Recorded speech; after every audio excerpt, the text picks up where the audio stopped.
It's the Fellowship of the Geek Show, a weekly podcast about comics, the comic book industry, and other geek pop culture. Music courtesy of Manny the Martyr. And now, on with the show!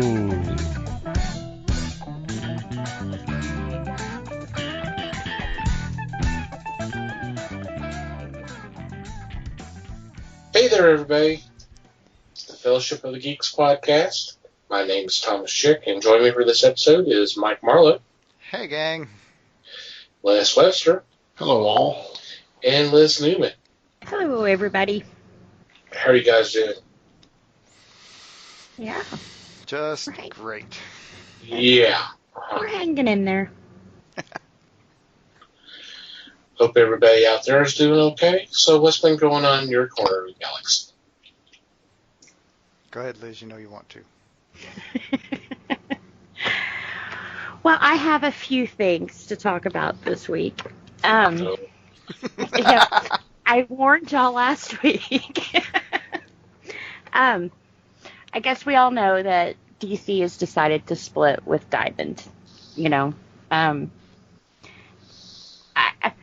I first let me start this by saying anyone who knows me knows that inside I'm going burn, baby, burn. But that's my experience. That's not every other retailer's experience out there. So, before I came to you guys and started ranting and raving and giving you guys my Diamond can go to hell speech, I decided to reach out to a few of the retailers that we all personally know and things, and kind of ask them, hey, you know, how does this affect you? Because to me, it doesn't affect me, because I can still go into a comic book store and I can pick up my comics, you know. Most of the good, I'm not going to say good, I shouldn't have said good. Most retailers have found a way around this to where we won't see that. They'll make this as smooth as possible for us.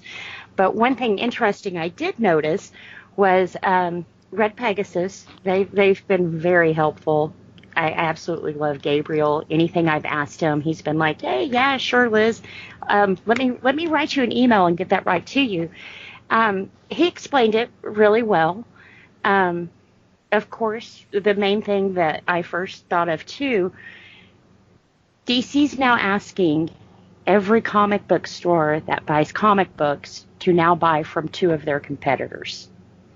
So it's kind of, the reference that Gabriel made is it's kind of like you having a mom and pop store and you have to go to Walmart to stock your shelves. You know, you're going to get a discount there, but not much. You know, they've also now have, since you still have Diamond in business here, you now have 2 shipping charges. I don't know if most of our listeners know, but retailers usually get their comic books on Tuesdays, and they put them out on the shelves for Wednesday. That way the retailers have a little time to get everything set up and ready for their customers and everything else. DC, I guess it was 2 years ago, did away with the Tuesday rule for them. So now if you got the DC product, you could put them on your shelves and you could sell them Tuesday. Okay, well, this is coming into play now that they have 2 people who are distributing their DC content. So come Tuesday, they're going to have everything on their shelves ready to sell. But that's not when they're shipping it to our retailers. We may be getting things like a week later after they sell. So now you have 2 of their competitors who are selling their stuff not only in a local store, but they have a huge online presence as well that is selling DC content a week before any local comic book store can get a hold of it. So, of course, it has angered a lot of them, and I can't blame them. I mean, I feel really horrible about this. My understanding was with the pandemic, DC used the clause that if Diamond couldn't deliver the product, they could go somewhere else. So That's pretty much what DC did. From a business standpoint, you're kind of like, okay, I could see that, but I don't understand why DC didn't stop for a minute and think about all these other little local guys that have kept them in business for so long, what they're going to do.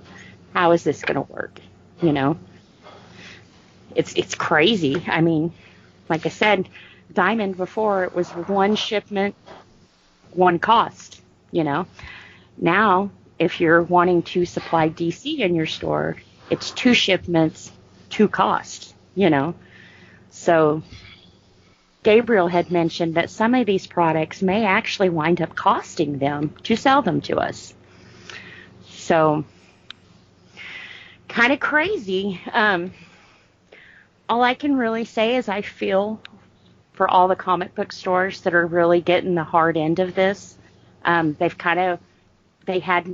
found out when we did, you know. They haven't really been given a lot of time to prepare, to set up accounts, to even enough to tell us as buyers when we can buy the stuff, you know. So kind of crazy. I don't know if this will wind up hurting DC a lot or hurting Diamond more. It sounds, I mean, honestly, and I can't have imagined it working any other way, but it sounds like the people that are really going to get hurt are going to be the retailers. Big time. I mean, you talk about DC not thinking about the retailers, and my response to that would be, why would they? They haven't dealt with retailers in 30 years or however long Diamond's been around. Yeah. And also, wasn't Diamond originally, when they started distribution, weren't they a retailer at the time too? Am I remembering that wrong? I believe so. You remember it right. Yep. So, I mean, it's kind of, they're just kind of going back to what they originally had in the first place. I mean, I don't know how it's different other than they've got Midtown in their back pocket. Yeah. That's the only difference.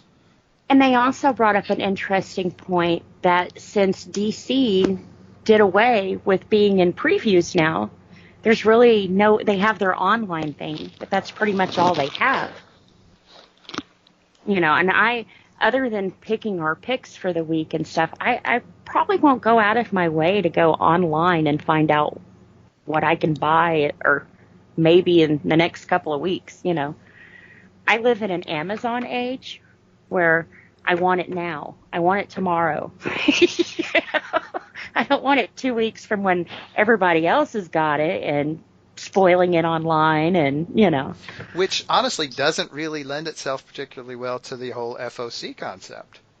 Yep. I mean, the idea, and Thomas backed me up on this, the idea is that they pretty much want you to order crap 6 weeks beforehand. Mm-hmm. That's definitely not give it to me now. Well, yes and no. With the previews, though, I can sit down at my own leisure.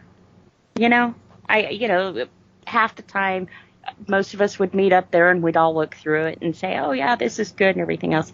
If I have to go and hunt down and search for something, plus my ADD, if I even remember at the time to go online and look at the comics coming out the next week, you know, or 2 months down the road. Right, 2 months down the road. That's the thing. That's the point. Is that's where your ADD is going to get shot, because you're going to. Mm-hmm. I mean, even if you do think about it and go and have somewhere you can go and bookmark all the places you need to go to find stuff, by the time you get it, I mean, you can order it then or whatever, but by the time it shows up, you're not going to have any freaking idea what you put on your list 2 months ago anymore. Right. That's not fun for me. Mm-mm. But didn't we face that with Diamond? We did, and I didn't like it then either. But yeah. my point is, that's not going to change. No, it's not going to be. Yeah, that's the shit part of the deal, and that isn't going to get fixed here. We're not solving that problem. All we're solving is where the money goes. That's all we're solving. That's all DC is solving, and nobody else is going to benefit from this at all. Mm-mm. Well, you know, DC makes up 35% of Diamond's business. That's a big chunk. That's a really big chunk. I mean, of course, what is his name? Steve Jeppy. Yeah, Steve Jeppy. He's like, oh, it's no big deal. Whoa. I wish I had a business where I could lose 35% of my income and go, oh, it's not a big deal. We're good. You know. Well, He's got to say that. Yeah. It's not a big deal until the layoffs start. Yeah. And honestly, the whole COVID problem kind of sort of solved that for him in a way, because he was going to lay people off soon anyway. If he hadn't already. So. I do want to say one thing, because we briefly talked about this a few weeks back about the whole COVID situation and how it was going to affect the stores, and Diamond was brought up. Mike, you said back then that if something like this happens, the stores are going to be the ones that get hurt, and sure enough, here we are. I mean, here we are. You were right. Yeah. The stores have always been the weak link in the chain. I mean, and that's what you're going to get when you rely on the fans to handle the retail end of the business. Because there's no other reason for anybody to open a friggin' comic book store anymore, other than the fact that they love comics. Because you don't make any damn money at it. I know at least two of you can explain that to me in detail. Right. Literally. So me being the one saying it, I don't know if that means anything, but. And, you know, that was another good point that Gabriel brought up. A lot of stores couldn't make the transition from not having that weekly stuff. They depended on that weekly stuff to get by. And they kind of switched gears and was kind of like, hey, let's start having graphic novels, you know, live auctions online or this and that, where, you know, he said, actually, we did pretty good, you know. So it's kind of a... But yeah, everything has been, up till now, everything has been built around that weekly shipment. Everything. I mean, I can guarantee you the only reason we still have periodical comic books the way we do, the monthly books, is for that, and is just to get people keep people moving through, keep people moving through. I mean, otherwise it really doesn't make sense. Yep. And I think we may finally have the push that we need to get away from it. Yeah. Yep. What that will mean for retail stores, I don't really know. I don't think it will be a good thing in the long run. I think you're going to end up with another major paradigm shift on how you sell comics in this country. I don't know for sure, but I don't think it can be a good thing for the retailers.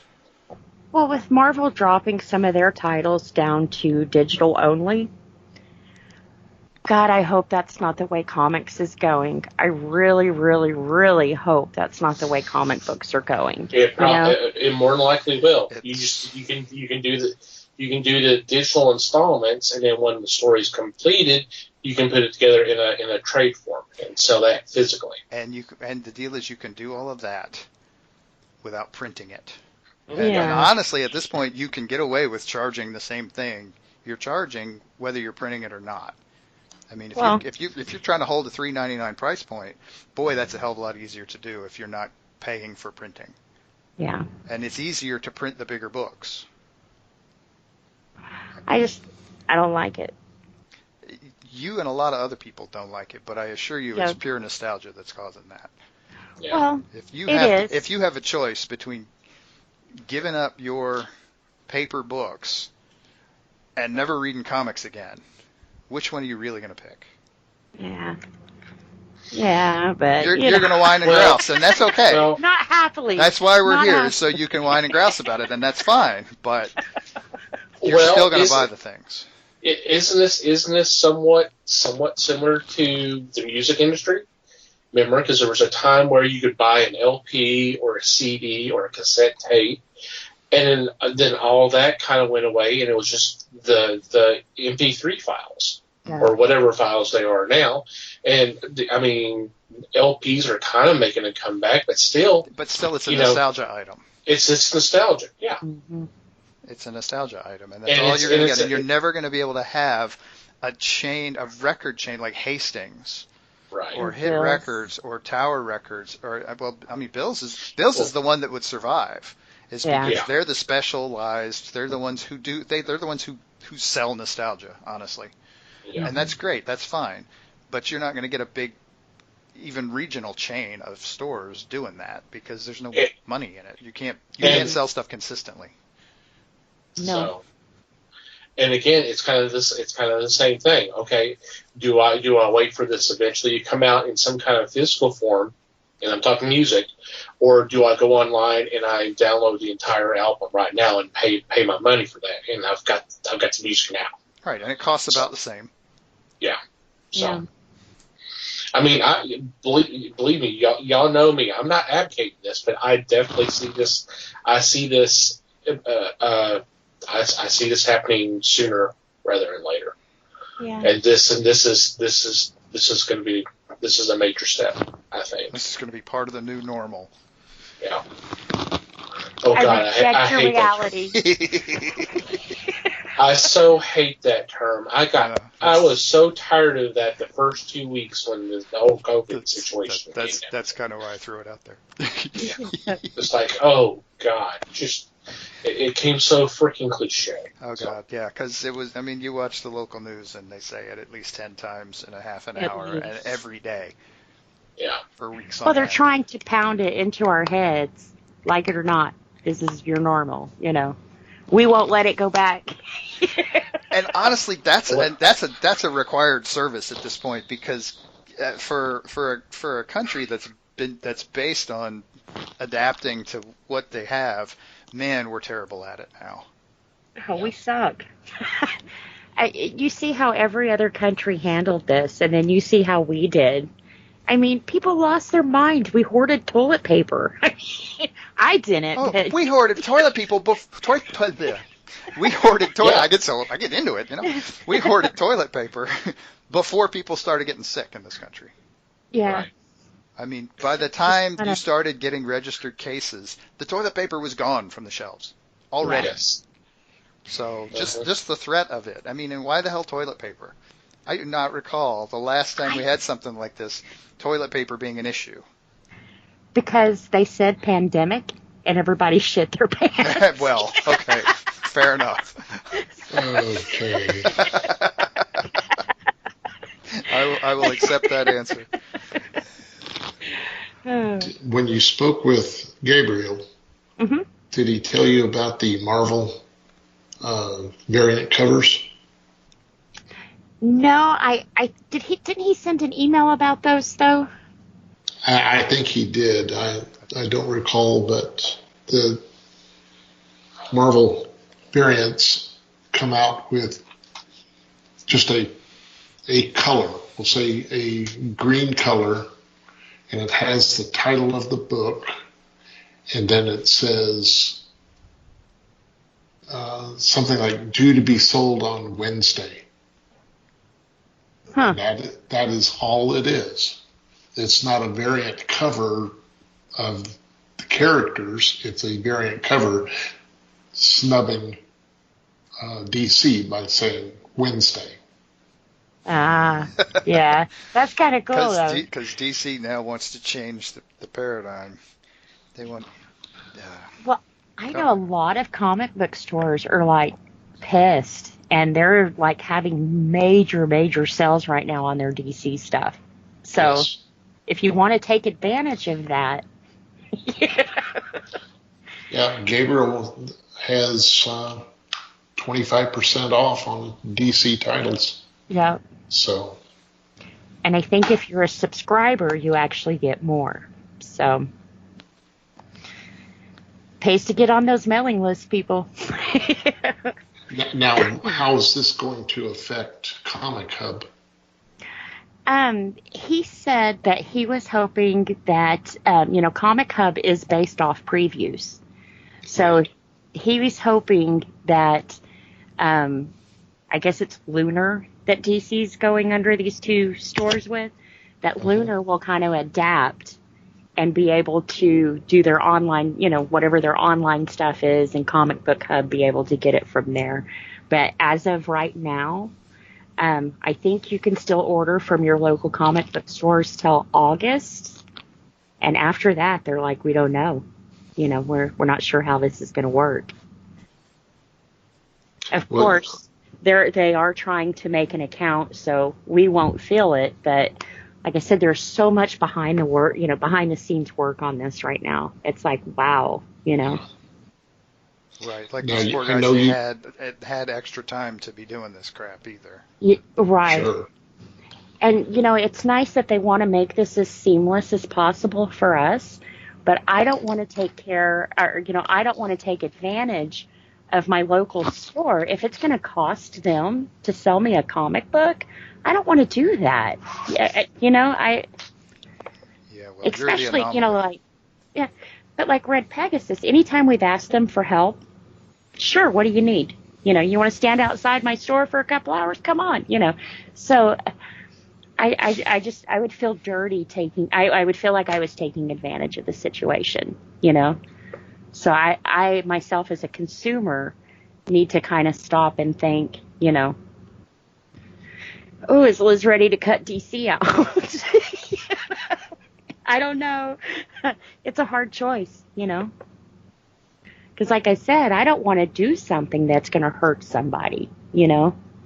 And hitting somebody in the pocketbook, especially right now, it's worse than pulling a gun out on them, you know. This is how people are making it, and I would be taking away from that. So, I don't know.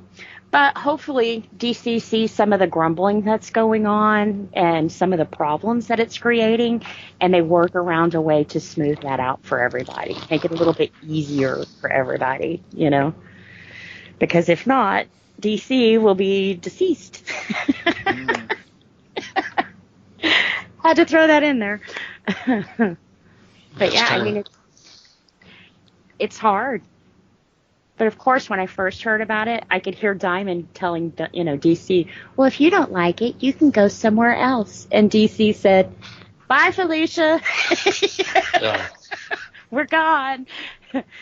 God, how I wish I could have said that to them. But Yeah, well, you were on the other end of the transaction there. Right. See, and to me, that's almost what got us here. Diamond had this, we're untouchable. Well, it took a pandemic to show them you're not, you know. You didn't have a plan B, but DC did, you know. That's the trick with being a monopoly is somebody will eventually find a way around you.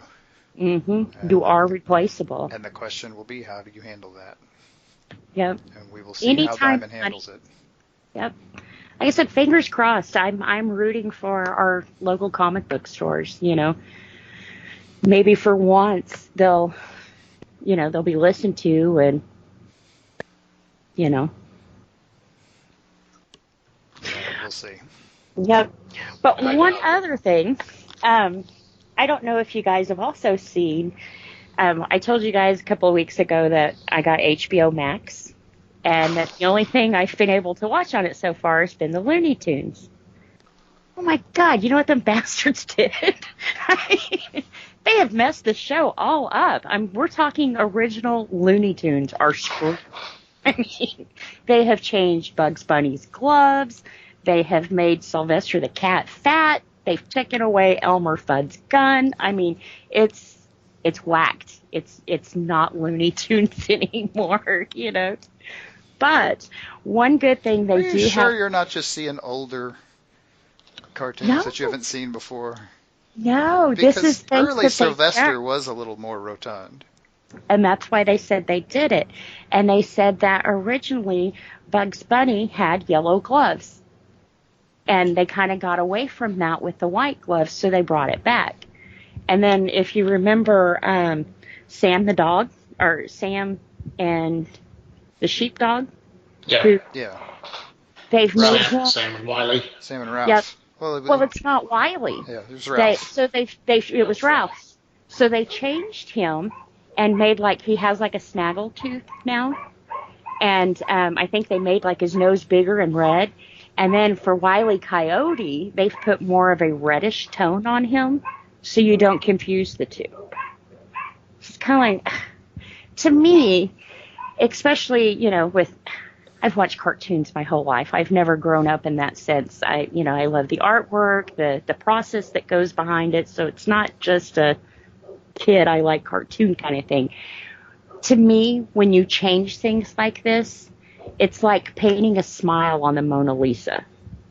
Sure, that's what you think she should be doing, but that's not what the original artist and their hard work went into, is to make her smile. No, he wanted her to look like this. Same thing with Looney Tunes. They didn't want them to look like this. They wanted them, this to be it, So it's kind of like, and if gun violence bothered them so bad with, Elmer Fudd, just don't play those.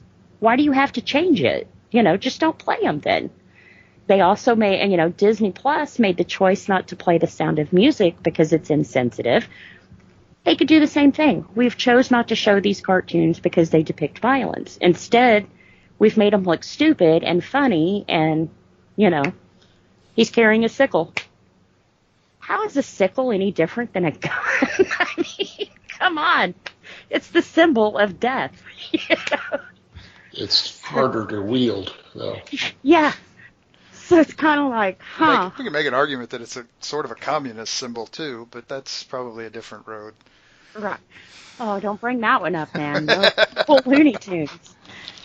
Uh-huh. But one good thing they are doing is next Sunday when this show comes out, that evening, they will be playing the new series Perry Mason. God, this looks so good. It looks so good. These will go straightly, from the books, which I've only read maybe one or two of the original books. Oh, there's a bajillion of them.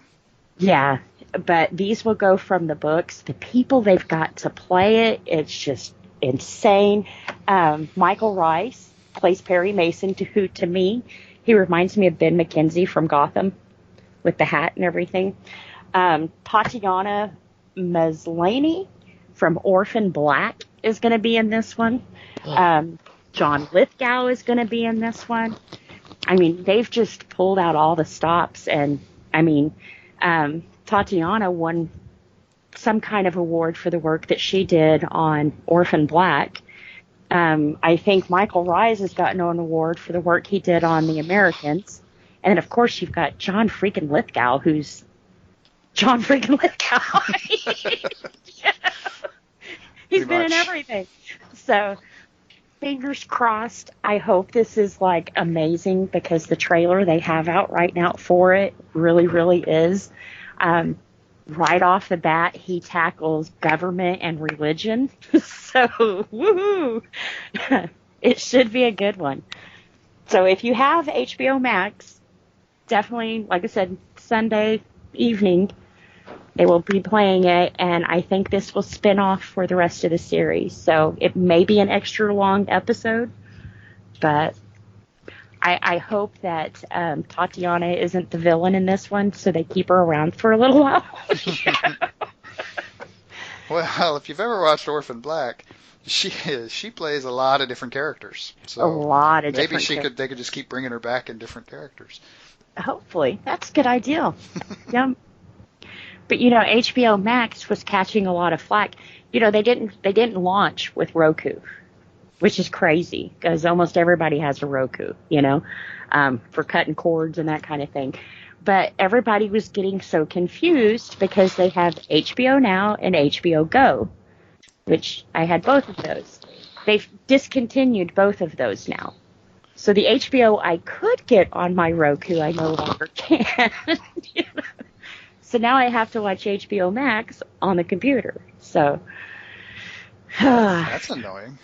It is annoying. It's very annoying. I mean, hell, you'd think they already had the tech to do it. Right. They could just change the name on it and let it rip. Yep. But for some reason, the guy at HBO says, no, we're not going to go that route. So it's kind of like, wow, you're cutting half of your subscribers. Yep. Because there's people like me. I have cable too, but I only have it in one room, and that's the kids' / living room, The rest of my house has Rokus. If I can get my cable service on my Roku into the bedrooms, why do I need another cable box, Give it 60 days. 60 Yeah. days, and they'll realize they've lost half of their client base.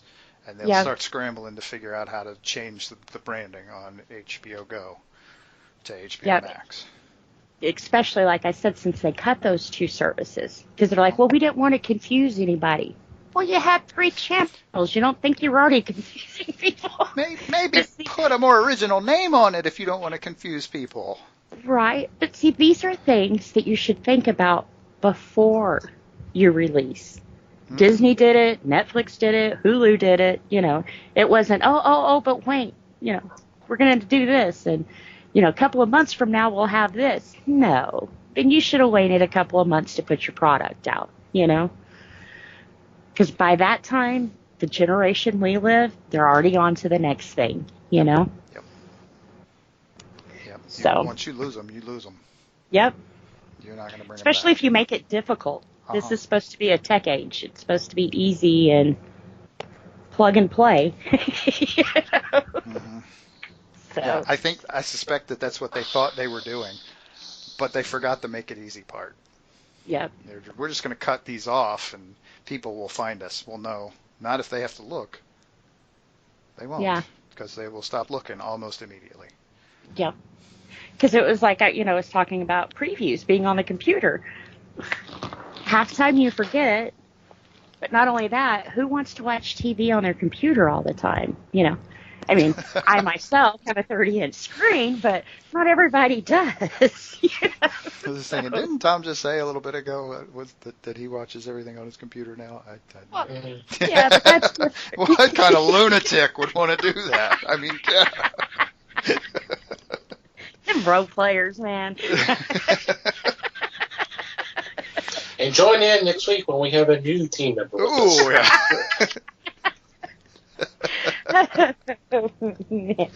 Say goodbye to Liz. Right. Everybody knows I love role players and cosplayers alike. So. And people who watch their stuff on a computer. Yeah. Totally. There's absolutely nothing wrong with that.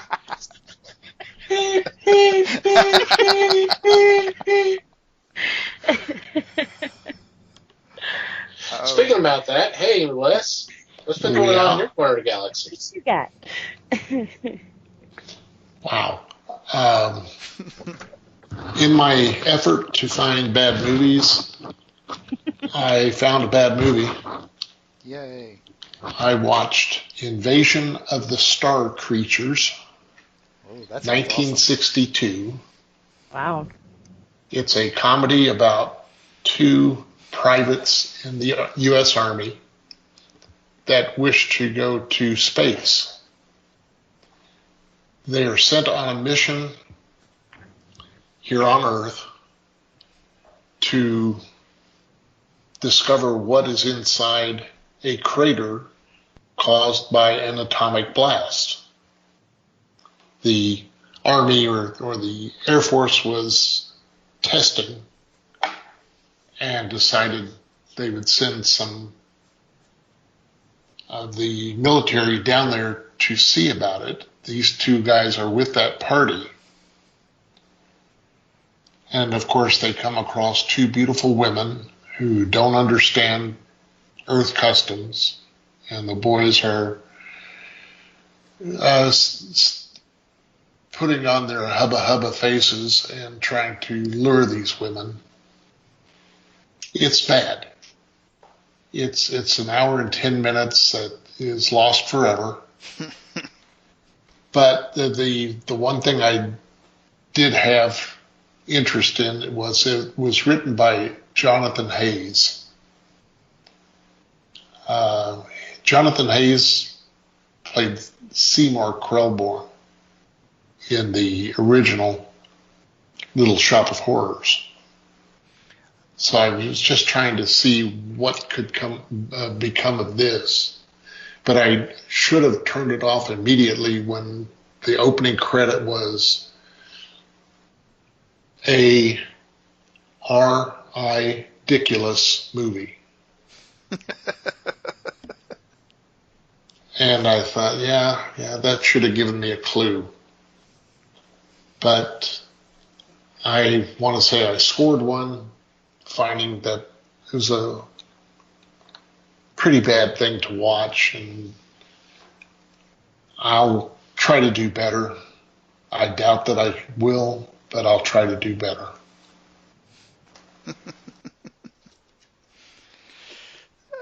Better is a relative thing when it comes to these things. That's true. A better or badder? You try to do better or try to do badder? Either. Okay. All right. Or. Neither? Okay. Yeah. We can only hope. Okay. Hey, Mikey. What's up? Hey, what's been going on in your corner of the woods? Alrighty. So, I got after last week, I got motivated to find more documentaries. So I actually found the one that Les mentioned last week about the Beach Boys, the Pet Sounds one. And he was right. That one was really good.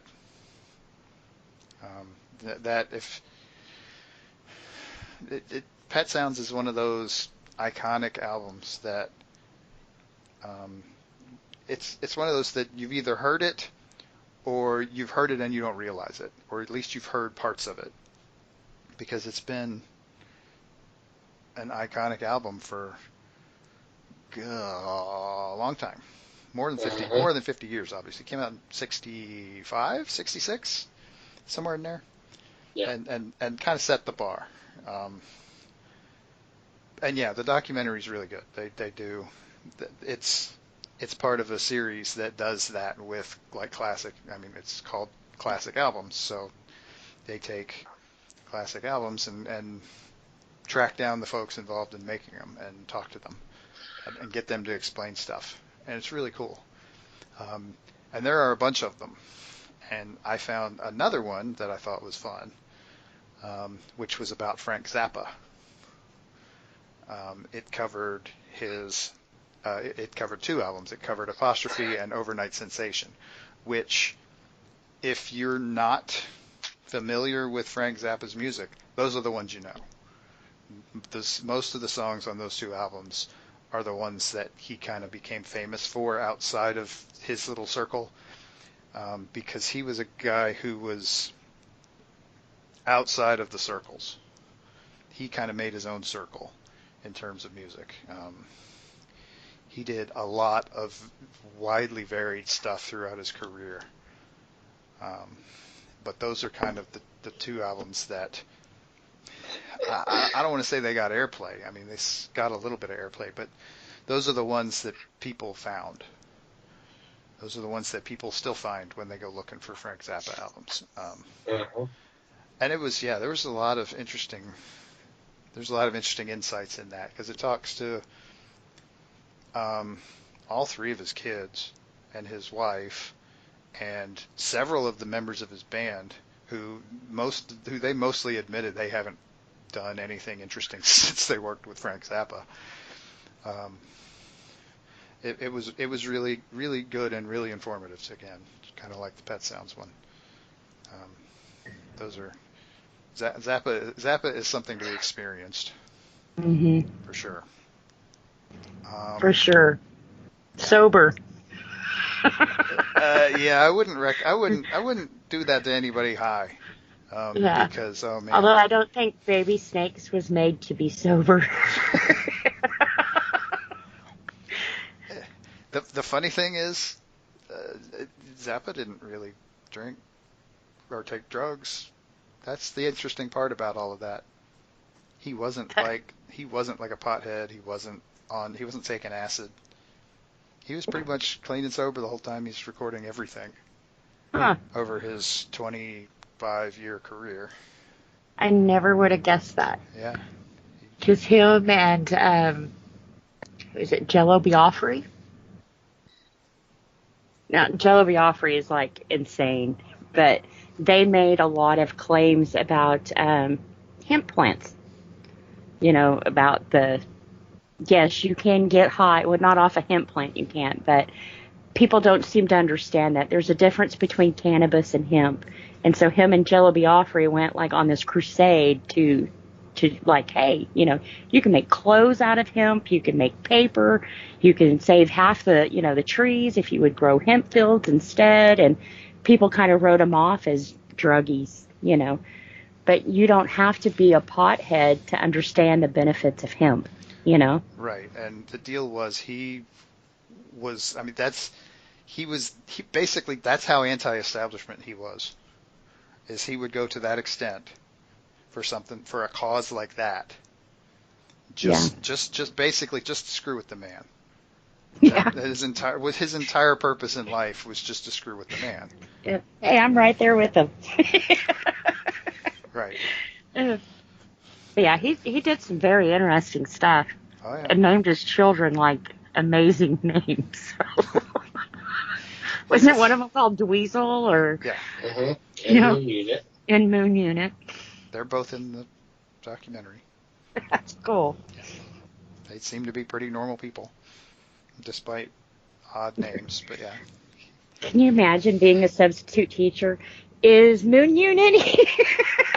I mean, you'd be like, is this right? Are y'all punking me? Oh. Mm-hmm. Was there not another child, though? Yeah, there was a third one. Wasn't their name kind of like halfway normal, though? Yeah, I want to say it was Ahmet or something like that. Something like that, yeah. Yeah, I believe he was a musician as well. Huh. Yes. Uh-huh. I think he and Dweezil are musicians. Oh, man. I promised I would never, ever, ever, ever do that to my kids.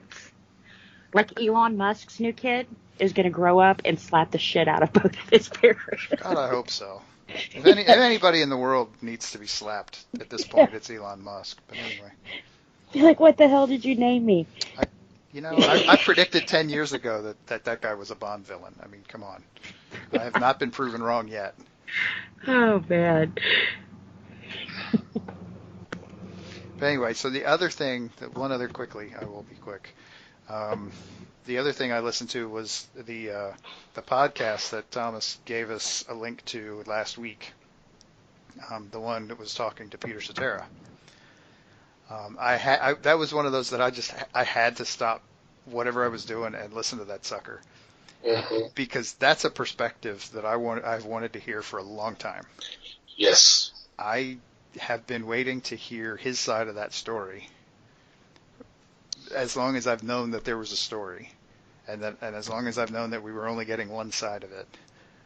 You could almost call it anticlimactic, but I still had to know. So I will not get too spoilery because it's a really good conversation. Yeah. But yeah, it answered some questions. There was nothing shocking and there was nothing particularly controversial about it, but it was one of those things I had to know. If anything, yeah, it wasn't shocking.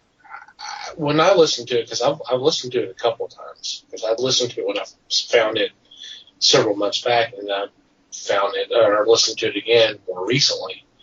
The ending of the relationship, I wasn't so much shocked, but I was just it was really kind of, I don't know, I was kind of surprised because I knew there was more to it than what everything was being let out. But when he said, "Hey, this is what happened," I was going, "Man, really?" Like I said, a little anticlimactic. Well, yeah, but yeah.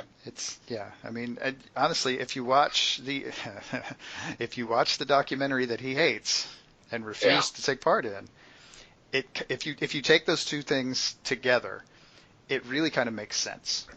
Yeah. Because they talk in Now More Than Ever, they talk about the drugs a lot. Yeah. And Peter just wasn't. I mean, he kind of did it for a while, and he kind of got tired of doing it and got done. And the other thing about that documentary is that they have some pretty lengthy conversations with David Foster, who, I don't care what Peter Cetera says, that guy's an asshole. But anyway, to hear Cetera's side of that coming through Foster, I was just like, no, that can't be right. This guy's too big an asshole and too big an ego. This can't be right. And ultimately, it was Peter tells it a very different way. I mean, it's not that far off, but it's a very different story with Peter telling it. But anyway, yes, it is interesting. Check it out. It's only like an hour long. Yeah. Cool. Yeah, I definitely. If you're a fan of the group, definitely listen to it. I've been told I really need to read Danny Seraphine's book Street Player that came out several years ago. I definitely would love to hear his side of things, because what happened to him was horrible. He got a way more raw deal than Peter did. For sure. He definitely got shit on. And the thing is from what I have read in accounts from different perspectives over years, one of the people that was kind of instrumental in ousting him out of the band was Champlin, and now they're best of friends. They reconciled. They're even playing together now at times.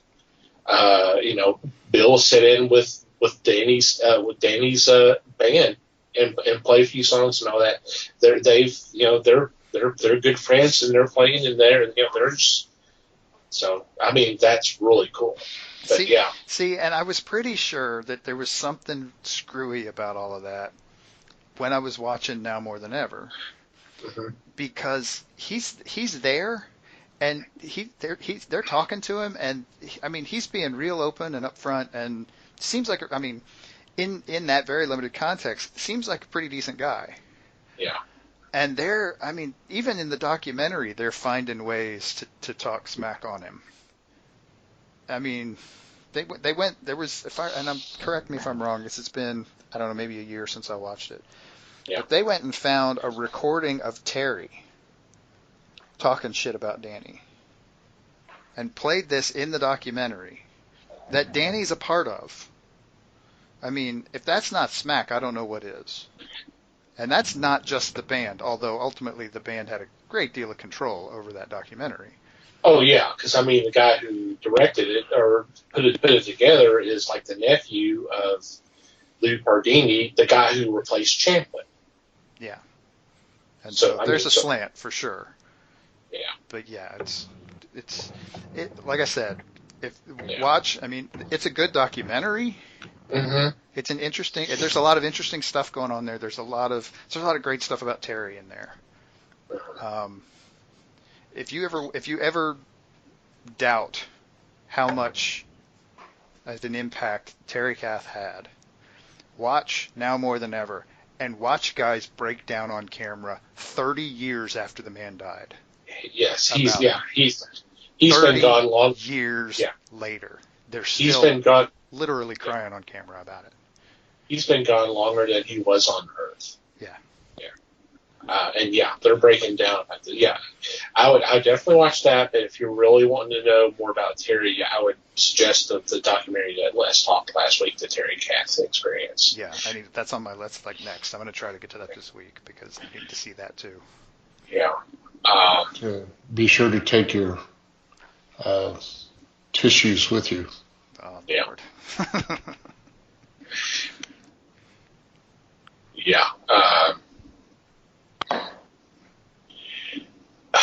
Yeah. It's just the whole situation. It's really crazy. Anyway. Yep. I'm glad you had a chance to listen to that podcast. It was interesting. I did love all the stories that he was telling about the early days and all that, and just how crazy things were for them. Yeah, that was kind of cool. Yeah. I love the story he was talking about.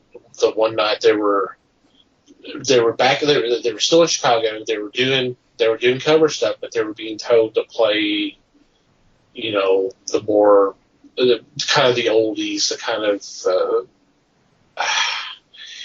kind of not so much swing, but just the more the horn oriented stuff, not really rock. Right. And I can't remember the name of the bar. It doesn't matter now. But they were playing this one night, and you're gonna know what I'm talking about, Mike. And there was like nobody there. The owner of the place was actually flirting around with one of the waitresses or something like that. They started playing Zappa. Was it Zappa? They started playing something like, I think they were playing something, just something out there, something off the wall. Something out there, because they just said fuck it. And of course the owner got pissed off and fired him, and they're like, okay. So they went across the street because Cream was performing, so they wanted to watch them play. They're just like, you know what? Yeah, I don't give a shit. We don't give a shit. Let's go over here.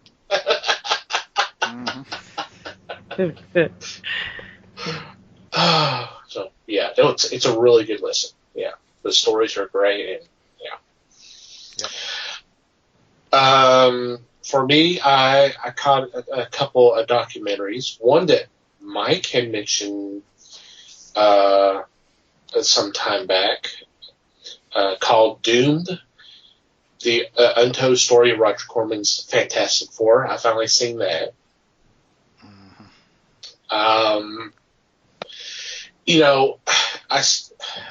knew some of the story, but it's just the whole time I'm watching this, I really feel bad for the actors and the production people, the people who busted their ass to try to get this movie made, only for it to be shelved because the reason the film was made is to maintain the rights of Fantastic Four. And it's just, the whole thing's just so sad, because it really, I've not watched the movie. I have not watched the original movie. I would like to. I know it's not going to be in good quality, because the only versions that are available are the 20th generation VHS copies. But, this, if it had been handled correctly, this could have catapulted a lot of people's careers in Hollywood. If anything, it's stunning them. It's stunning them. I mean, a lot of them are still working, but they have nowhere near to the kind of the careers they could have had. I'm not saying they would have been A-list actors or anything like that, but it would have done, they could have done something more. But it's just the whole thing's just so sad. And I don't know why I never put two together. But is it Joshua Culp? Is that correct? I'm trying to remember who played Dr. Doom in that. I never realized. I never realized that was Robert Culp's son. Yeah. I was like, why? The name, the last name. What the hell is your problem? Why didn't you put that together? But, I knew about Alex being Wilfred Hyde White's the son or grandson. I can't remember right now. Yeah. So there was some lineage there. But it's a really good one, and it's really interesting to watch that one, because that is one that I remember getting hype. I read stuff in the magazines back in the day, because this was in the early 90s. It was 92.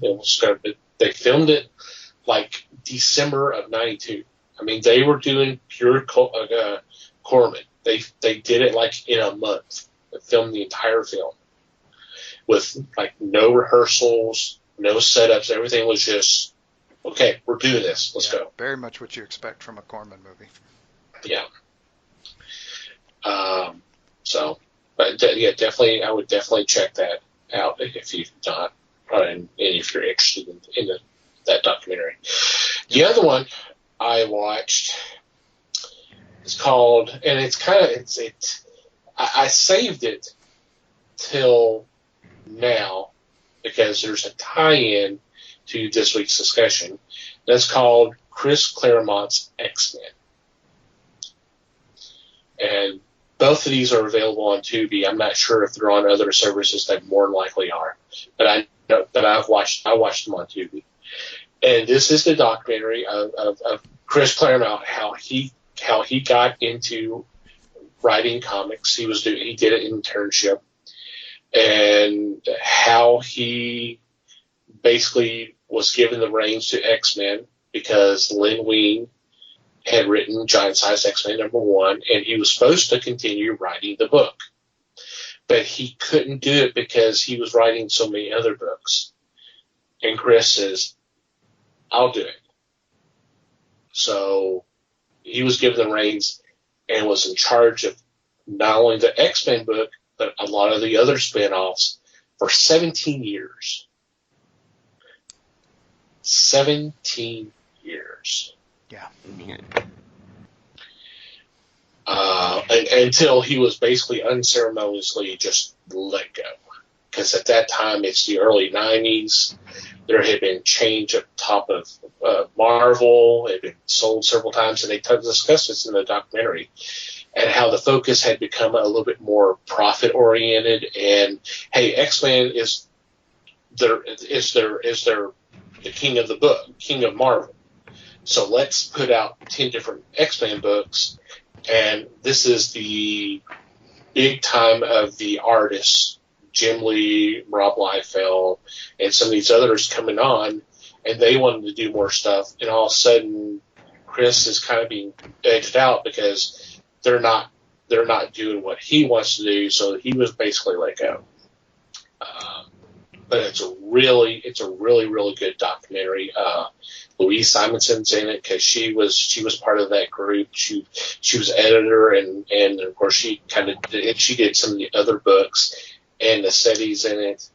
She was part of that, and they talk about how the beginning of the big summer events came about, which was a big thing. And back in the late 80s and 90s, Mike knows this. Just where all the X books and some of the other Marvel books may be tied into it, to this big event that happens during the summer. And then it kind of how it grew into what we have now, which is almost every other month there's some kind of big event. Uh-huh. So, but I highly recommend it. It's a really, really interesting story. Cool. Yep, I'll check that out.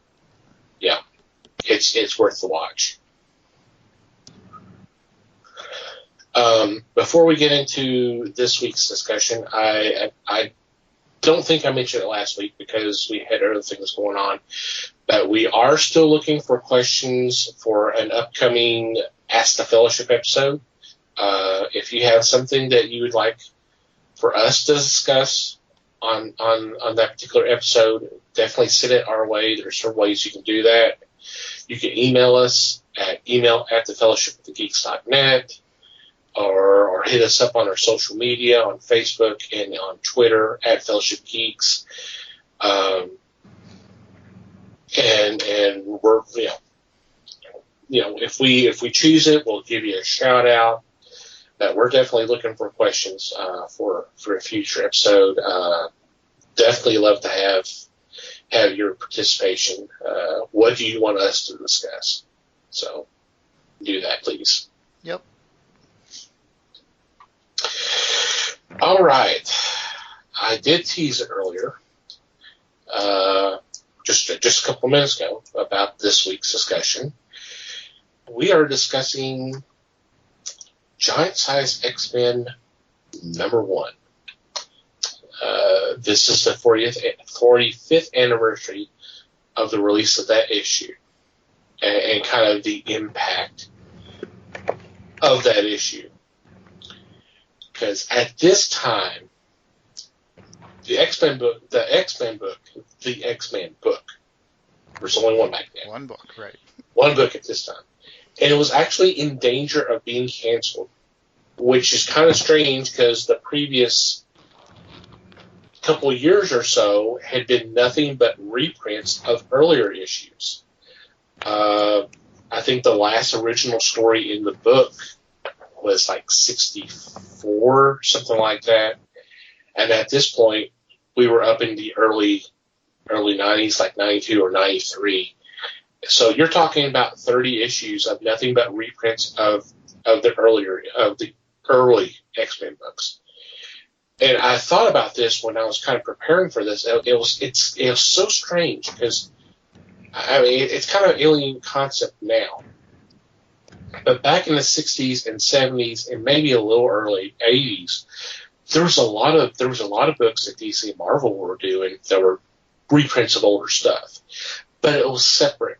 You know, you had Marvel Tales, which would reprint early Spider-Man stories. You would have like Marvel Super Action, which would reprint either Avengers or Fantastic Four or something like that, or you know, something along those lines. It was a separate book. So you still had, like I said, Marvel Tales, but you had Amazing Spider-Man that was still putting out original stories. The X-Men didn't have that. X-Men was reprinting early X-Men stories. That's kind of crazy if you think about that. It's almost like they wanted to keep the book going, but they didn't really want to do any new stories. So let's just do this. And I've not found out the reason for that thinking, but maybe I just hadn't found the right resource or anything. So here we are, a book reprint, and it's about to be canceled because even that's not being all that successful. So they attempt to put together a new team, and this time they decide to make it international. I mean, you have Ororo from Africa, Wolverine from Canada, Nightcrawler from Germany, Banshee from Ireland, and so on and so forth. Put together an international team and see what would happen there. And obviously the results are it was successful. It turned the book around. What? So Successful? What? Well, something like that. Maybe it was successful. Shocking. I don't know. So, kind of just want to discuss the book and all that to kind of celebrate the 45th anniversary. So, who would like to go first? Mm-hmm. So, a new team. Let's put together a new team, and we'll make it more diverse than it originally was. Mm-hmm. And we'll do this 45 years ago. Yeah. Whereas now it would raise a huge stink on social media, and everybody would be all up in arms that they're killing our childhoods. I mean, come on, people. Seriously, just get over it. Yeah. People have been doing. It's been happening for years. It's been happening for decades. Sometimes change is good, folks. That's all there is to it. Because clearly this was a big hit. It completely revitalized a book that was dead in the water. I mean, and had been for a while. I mean, I agree with you that the idea.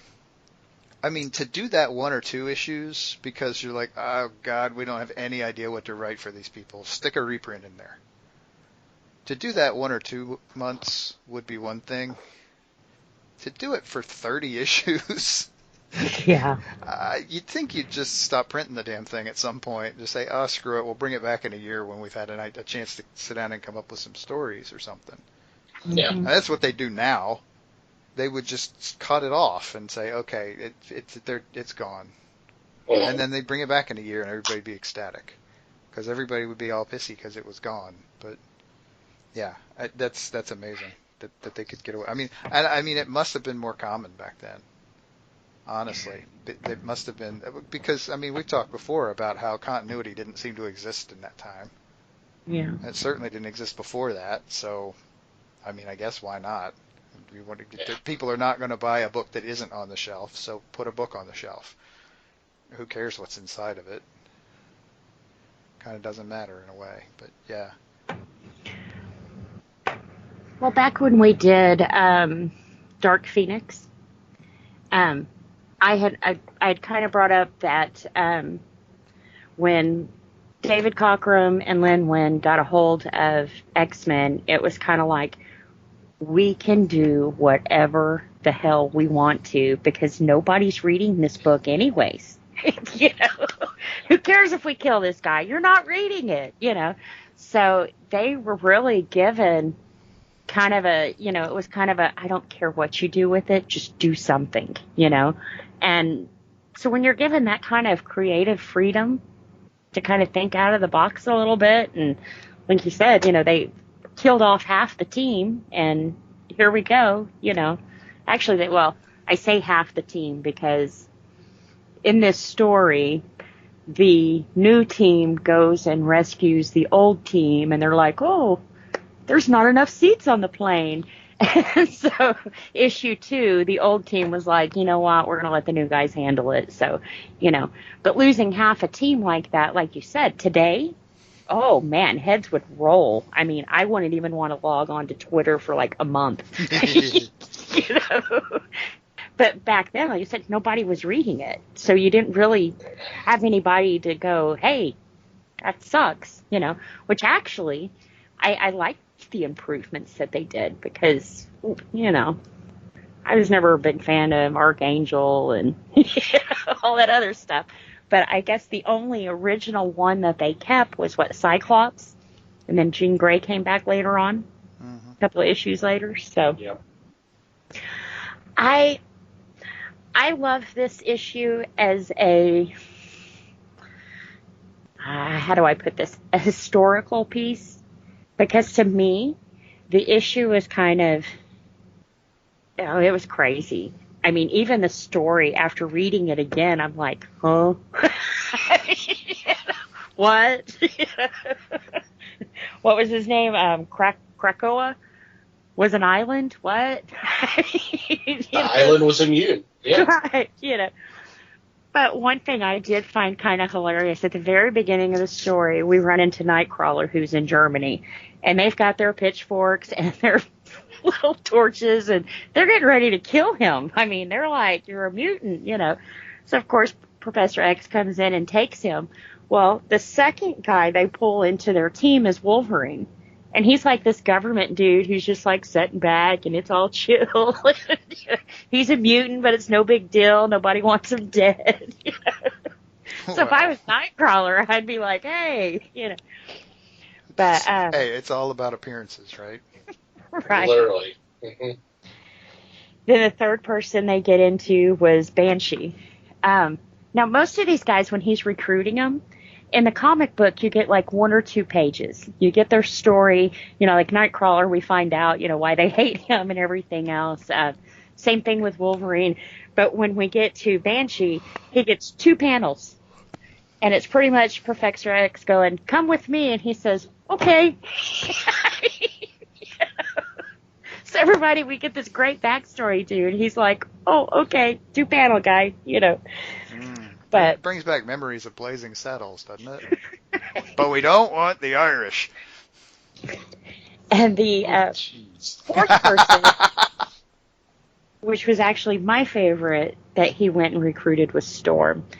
Now, Storm was living in Kenya, and she was, actually at the time when he came to see her, she was naked, and she was like the goddess there. She was helping them make it rain. And they were like, oh, we'll slaughter 10 of our animals if you'll make it rain. And she's like, wait, you know, save your animals. You need to eat. And she made it rain, you know. Well, Professor X pretty much comes in and tells her, look, you're not a goddess. I mean, these people, you've created a fantasy here, you know. Come with me. You can do some better good in the world. And, you know, you're human. Come with me, you know. So after a little bit of fighting there, you know, she agreed to come, which was probably, to me, the best person on this team. You know, you had Nightcrawler, who, of course, was hiding his mutant. Wolverine was being used by the government. Yeah, I mean, all of them at some point was hiding who they really were, but not Storm. She was on this island, and she was their goddess, and yeah, here's my powers, here's what I can do. So I thought that was kind of cool, that I'm not going to hide from anyone, you know. This is who I am. I'm a goddess, and she was. She owned it. Yeah. But then, let's see, number 5 was Shiro Shito. And he was pretty much the same thing, given, I think, 1 page, and Professor S shamed him. You could be doing better. And he was like, okay, I could be. But I think the best one was the story of Colossus, who was actually the 6th person he went and recruited. He was doing work on a farm. He was cleaning fields, and we see this fantastic episode of him saving a child from getting running over by a tractor. You know, he stops the tractor and he turns into, you know, who he is and stuff. So when Professor X is trying to talk him into it, of course, he didn't want to leave his family. You know, he's there, he's helping, and it was actually his family that was like, oh, do it for the greater good. And so if he wouldn't have had a good family behind him, you know, we would have never gotten Colossus. And our last guy is Thunderbird, who was seen wrestling a bull. I'm not sure what his powers are. Apparently, Do we wrestling know? bulls is involved. Although I didn't know bulls wrestled, honestly, but whatever. Yeah, I'm taking it as a like a Luke Cage kind of guy. He doesn't really have a special power other than being able to take pain and tough and strong, maybe. He was never one of my favorites either. So that was the new team with Colossus, because of course they find out what they're doing, and should I tell the story? Do y'all want to hear the story?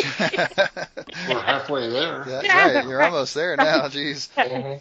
Okay, so he pulls all these guys to the mansion where he tells them that, hey, you're the new team because the old team is missing. They went on a mission because they sensed they couldn't exactly tell what it was, but it was a powerful being. So they get on this island, and the next thing Cyclops says is he wakes up. I mean, he's all beat up. His visor's gone, but he's not shooting out lasers from his eyes. And he doesn't know. They didn't see what hit them, you know.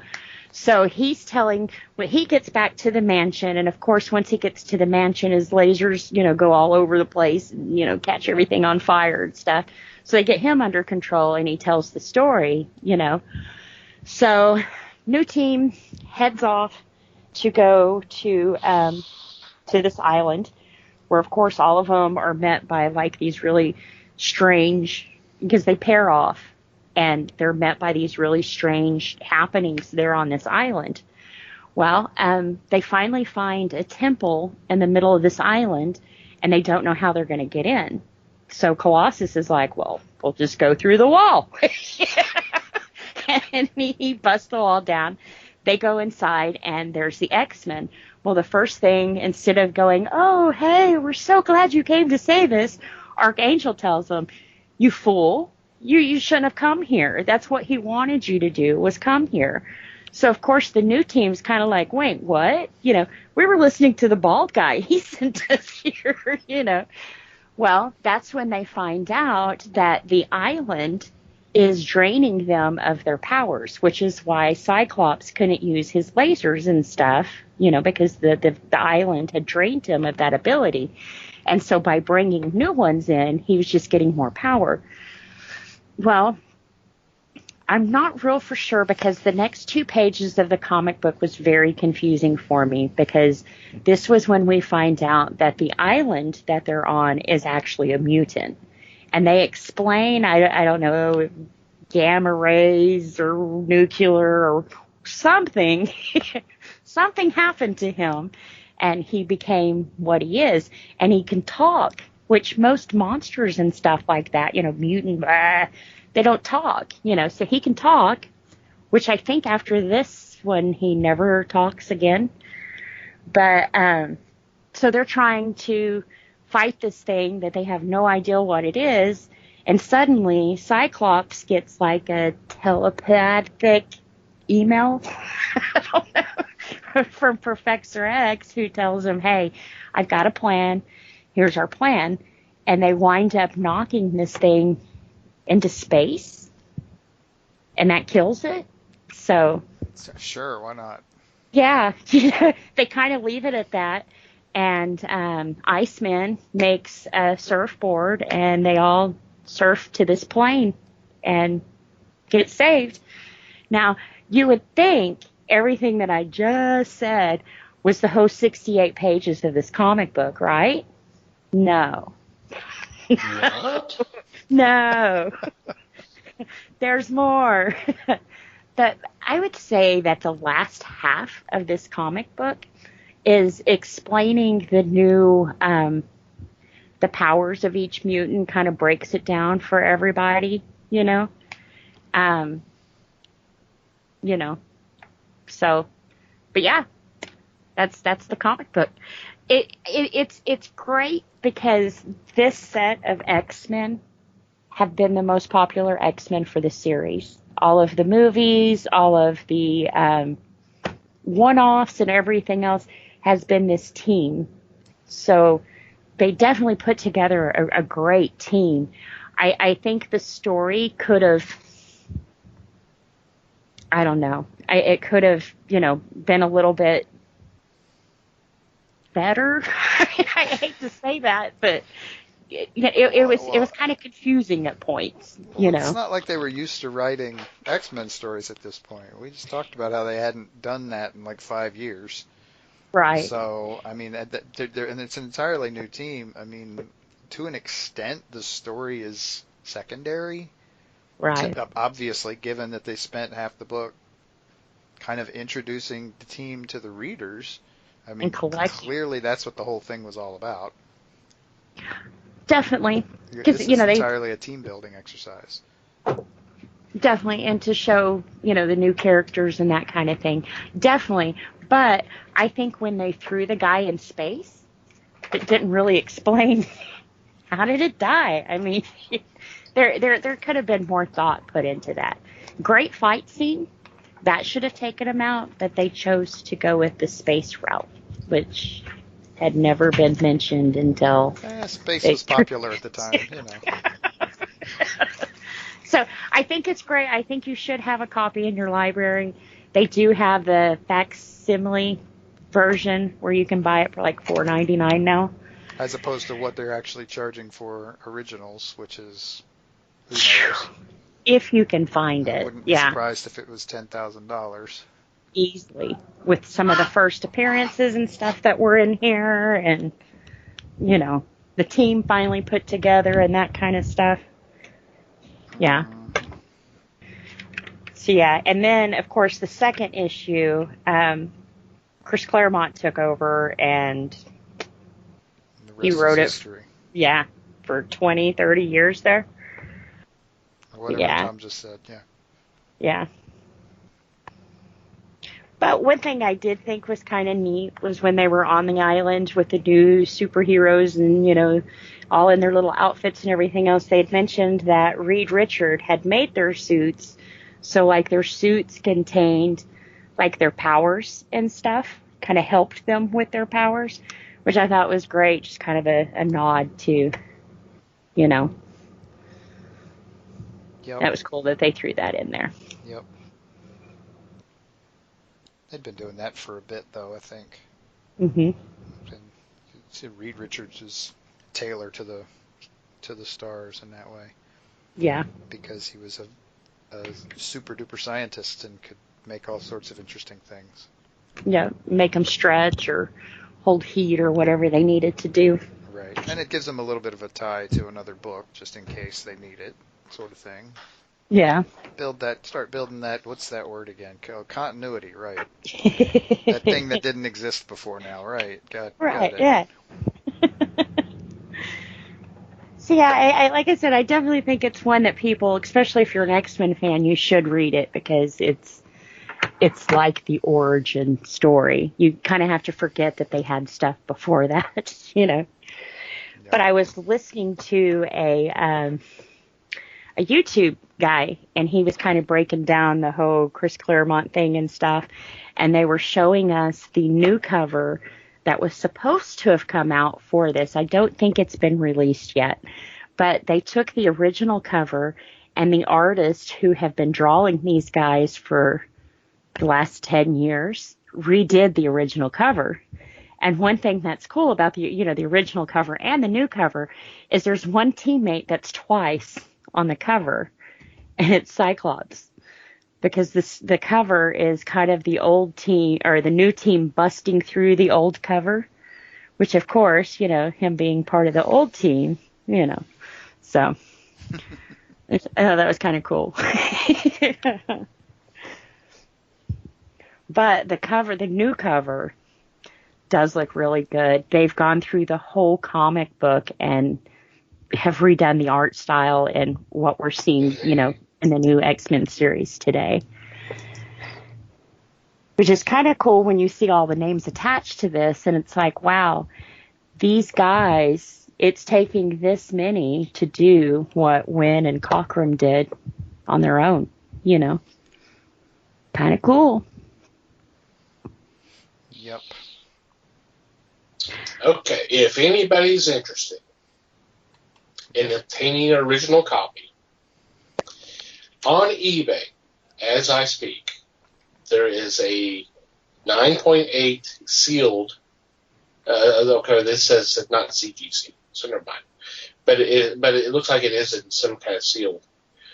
9.8 for $16,500. Is that all? Yeah. That's a sports car. There is another one that is going for $25,000. Wow. Same grade. Why is that one better?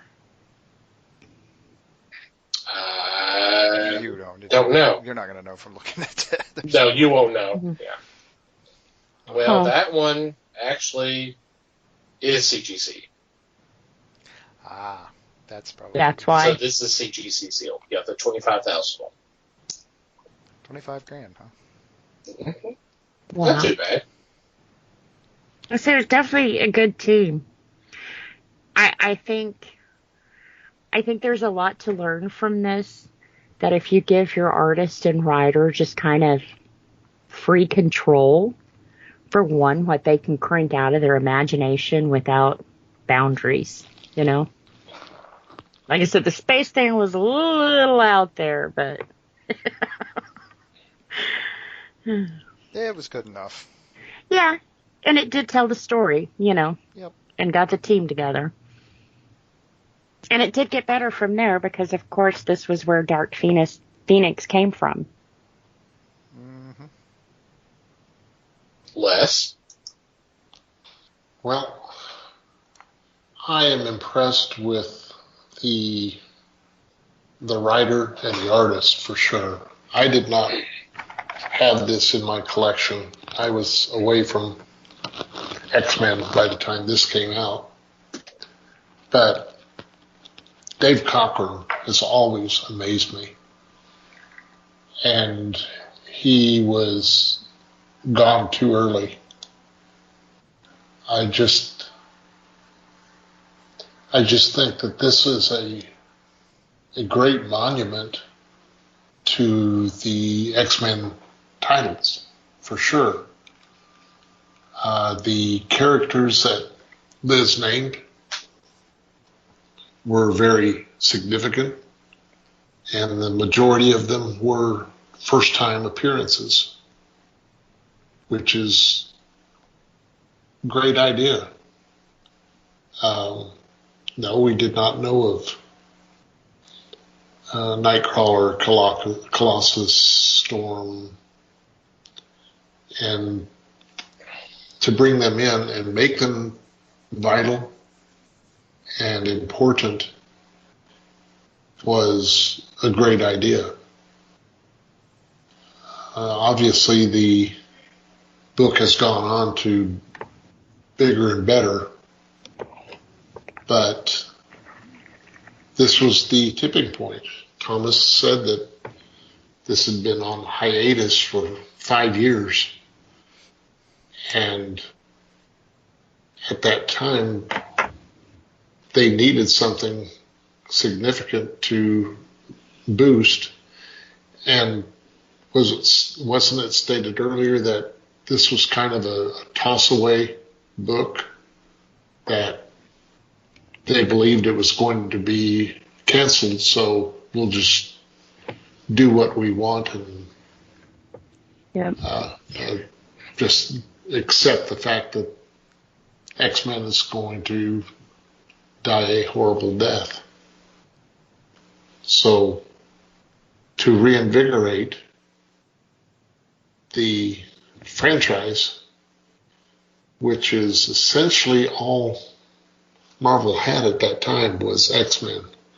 Yeah, granted they had other titles, but it's similar to the idea that Marvel had when a new character arrived in their stable, that character would make covers of all the other books, such as Daredevil. When Daredevil became known, all of a sudden Daredevil was on the cover of all the books. Yep. Not that he was appearing in the book, but he made it to the cover anyway.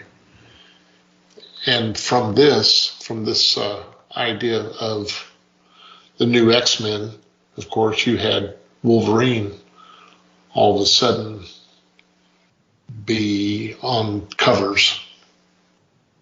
And there were other characters on covers also. But it was a fairly tight story.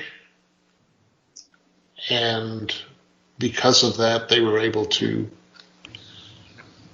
mold a different itinerary.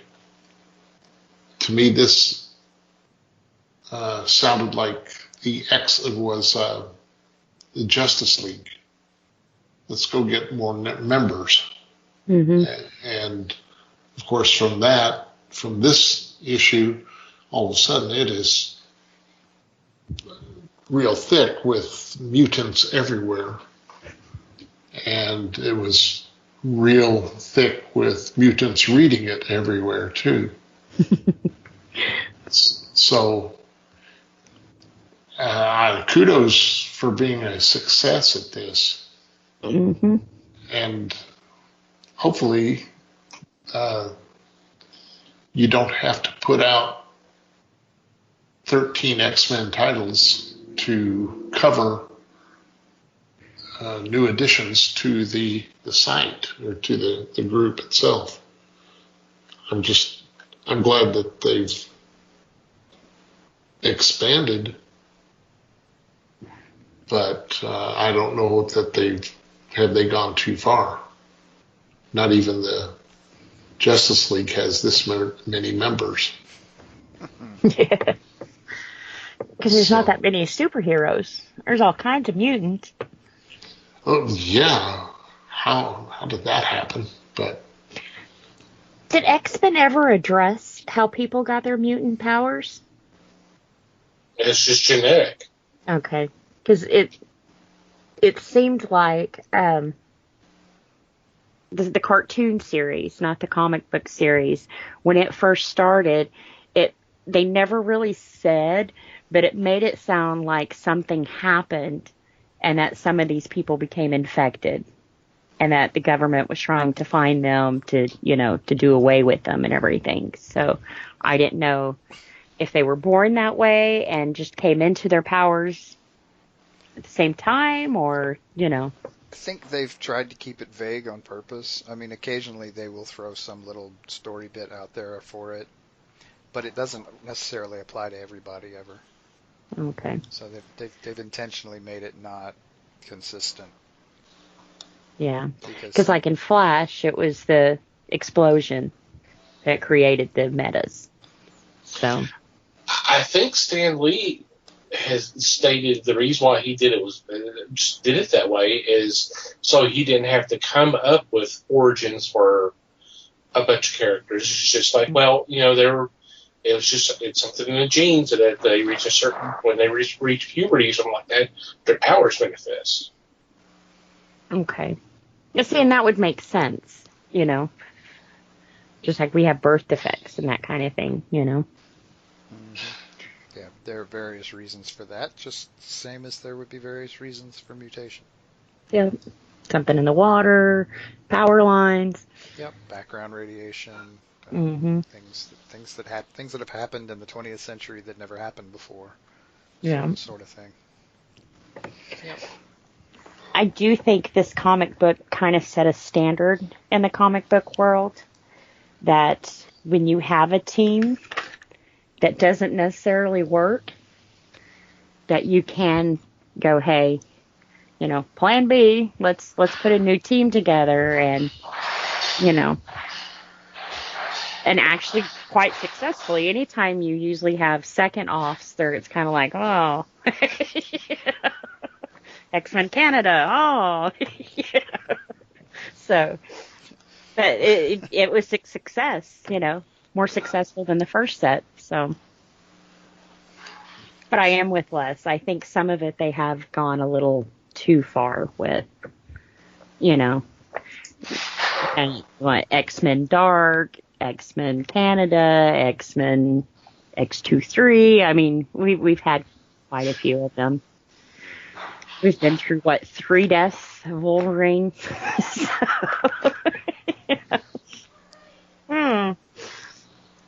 But this issue also was the first time that we saw Wolverine's claws could be retracted.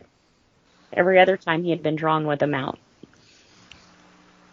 So, that was pretty cool. There you go. See, character development is already happening. Yeah, they tweaked it. Which was kind of cool, because the government guy was like, oh, we own you. We spent millions of dollars and blah, blah, blah, blah. And he takes and pops out just one claw and cuts his tie in half and was like, I'm out of here. Are you going to stop me? So I thought that was pretty cool. He's kind of like, yeah, I've just been staying here because it worked, not because you own me. I own myself. And now this is no longer fun, so bye. Right, so on to the next thing, right. Yeah, I'm with the bald guy. We're out of here. The bald guy is nicer than you. Yeah, he doesn't own me. He didn't make me who I am. He lets me believe that I control my own destiny. And I could make a change. Never mind that the bald guy literally changes people's minds. That's his power. But anyway. Power. Right. That couldn't possibly have anything to do with that, right? Yep. Yeah, it is a fun book. And I do like that team. I do like the early adventures. I think I mentioned it before when we talked about the Dark Phoenix saga, that I went back to read these because I didn't get into X-Men until some point after Dark Phoenix storyline it had been completed. So I had missed out on these early days, and it was fun to kind of go back and read those and definitely see that Dave Cockrum art, and then John Byrne was brought in, and oh my God, Claremont and Byrne just told some amazing stories. So they were an iconic team. Yeah, they were. And when you think of X-Men, you think Claremont. Yeah. It's just, I bet most people would confuse and say that he was the creator just because how well he did it. In a way, he kind of did recreate them. Mm-hmm. Yeah, go ahead, Mike. I would say Len Wein gave him a good start, but Claremont built that team. Really, they put the characters. Len Wein and Dave Cockrum put the characters together, but Claremont ran with them. He fleshed them out. Yes. Yep. He made them real. Mm-hmm.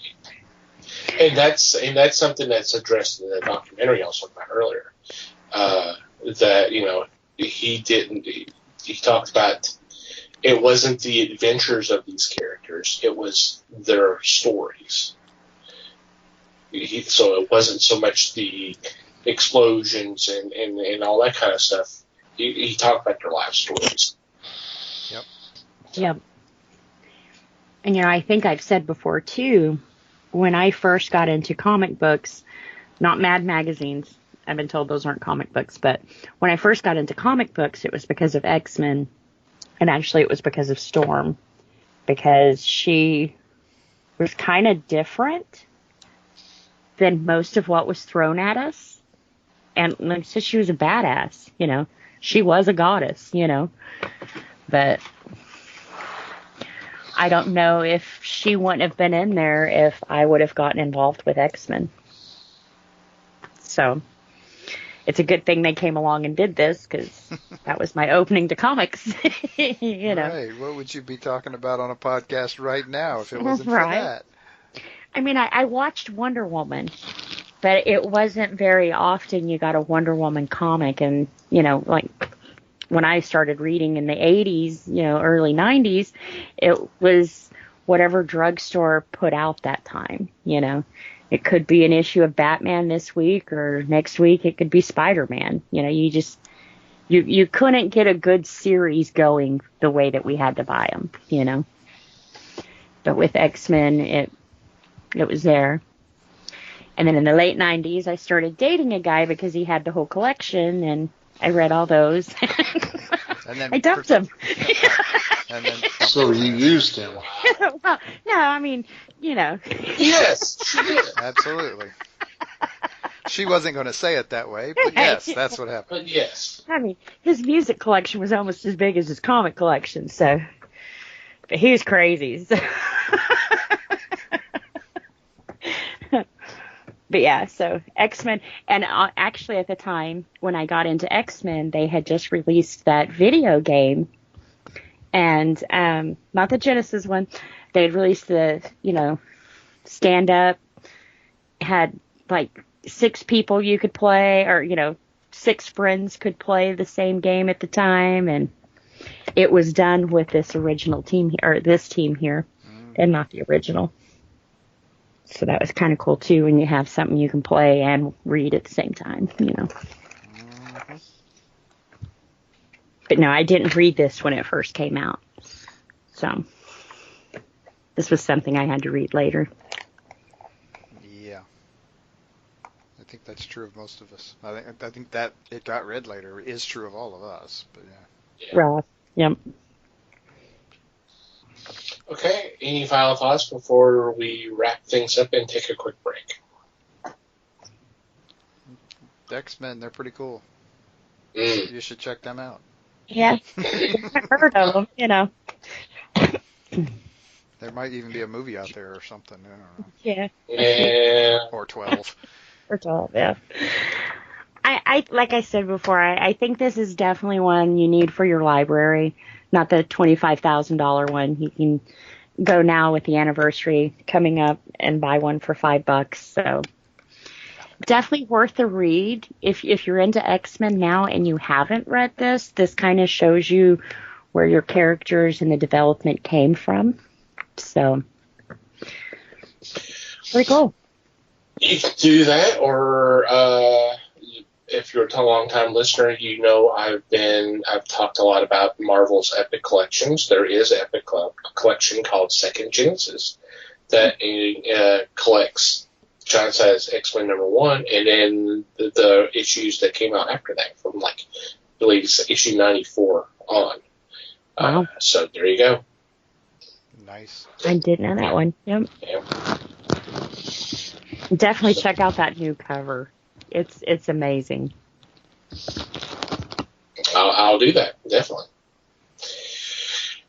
On that note, we're going to take a quick break and be right back with our picks.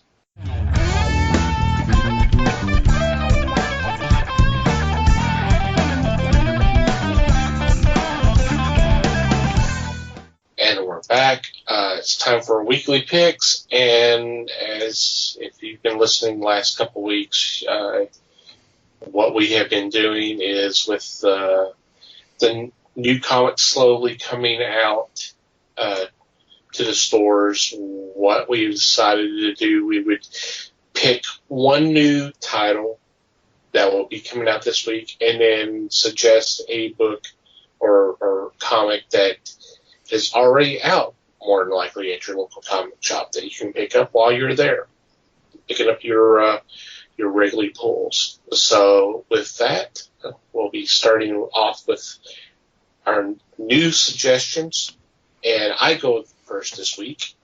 And for my new book choice, I am going with the Green Lantern 80th Anniversary 100-page Super Spectacular. Obviously, this is from DC Comics.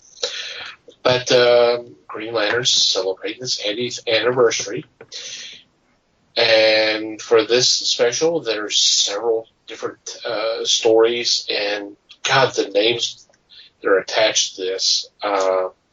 Jeff Johns, Peter Tomasi, Jeff Lemire, Robert Venditti, Denny O'Neil, Ron Mars, James Tynion IV. That's just the writers. With Yvonne Reese, Daryl Banks, Mike Grell, Liam Sharp, on and on and on, featuring all the different Green Lanterns that have been, have graced the comics in that 80-year time period.